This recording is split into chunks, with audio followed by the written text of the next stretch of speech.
good parts about that one? I think that I think they jumped out 9 or 11 points early in that first quarter, and then we absolutely smothered them defensively. I think that was one of the best performances of defence you'd see. And you're going in and you're just locking teams down. They could do nothing against us, and it was just an incredible performance of defence. And you sit back and go, yeah, it's a real wow factor. I mean, we held them 37 points for 3/4 of the game, and then completely shut up shop.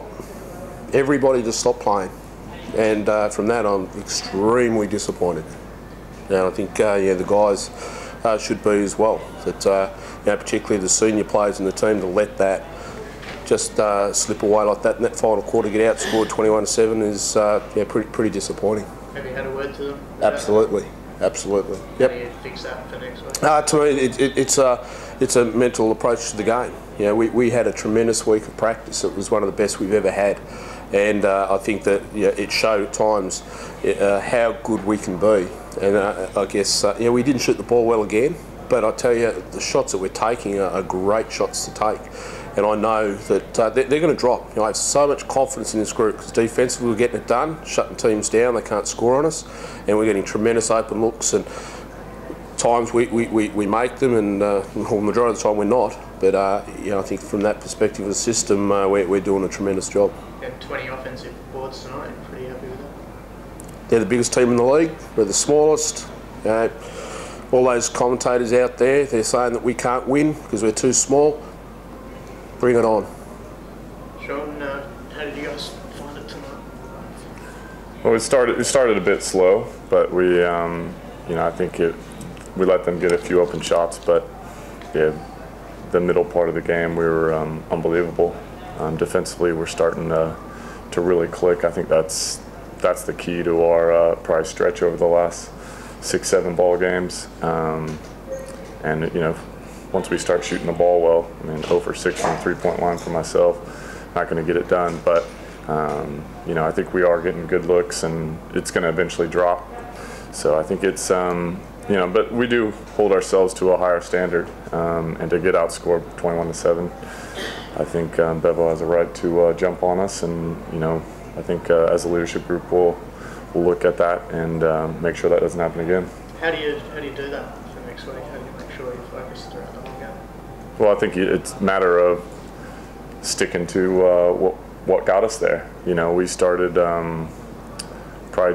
we weren't very aggressive on the offensive end. We got a few 24-second shot clock violations. I think it's guys just staying aggressive and not looking at the scoreboard, and setting the tone, because one quarter lapse could be the difference between a championship and no championship. So that's what we got to be thinking, no matter who we're playing. As captain, do you take that upon yourself to speak to the guys as well after what Bevo said? I think it's all of us. I think we got to go away, look at why the fourth quarter, watch film. It's not just on one person or the coach. It's we're all in this together. So it's each person looking at what they can do during that fourth quarter, what we didn't do, and make the adjustments. Bevo, 9-1 down. Nice to be able to look down your bench and see Sean sitting there. I think that's a special weapon for us, and to have our probably most potent offensive player coming off the bench. He's the best. He could now be the best six man in the league if we continue down that path.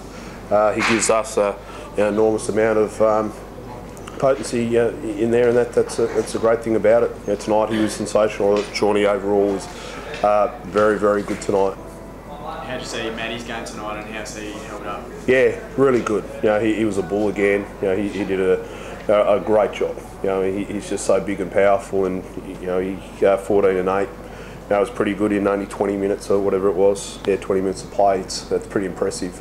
And again, we're just going to bring him through, and he got through tonight, and I think he was tremendous. Yeah, it still looked like he was labouring at times to touch fitness-wise, but obviously that'll come. No, that'll happen when you have that 6-week break. There's no doubt. And, he hit the wall last week in that second half, and he'd struggled down the stretch. So it's just that the more game play gets, the more it'll be good for him. Jesse copping up? Yeah, he tweaked his ankle. He went over his ankle there and rolled it. So that's why he had to pull him out. And but he'll be okay. Is that the only injury concern? I think so. Yeah. Gavin Field and Ben Person, you gave a bit of game time? Yeah. I mean, there was a great opportunity to throw those guys in, and that's why I was probably a little bit disappointed with the senior players that I brought the young guys in there, and I expected the senior players to lead those guys. We just shut up shop, and I want to give those guys an opportunity, and that they did get some tonight, which was good for them. How did you rate their form, the two young guys? Yeah, good. Well, no, all three of them played. Yeah, no, they all set some goals there, and we'll evaluate that. But right now it's a learning process for them, and I think it's great to throw them out there in front of 13,000 people. Must have been happy with your plan for Chris Goulding. Hit that early three and then was barely sided after that. Yeah, as I said, defensively, it's as good a team that I've ever coached. My 20 years of coaching, this is one of the best defensive teams that I'll ever be blessed to coach. Simple as that. They're that good defensively, and Goulding is just a tremendous offensive player, and we gave him an open look and he made it, but we tried and make it as difficult as possible. That's why it was disappointing that we didn't grind it out all the way through. So instead of winning by 15, it should have been 30-40. Did Kev cop a flop warning on that fadeaway jumper? Yeah, he went over a guy's foot and fell over, and the referee warned him for flopping. And as far as I'm concerned, the referees are starting to get really concerned with the flopping rather than everything in the game. So I think it's just let's keep reffing the game, and in that situation he trod on the guy's foot and fell over.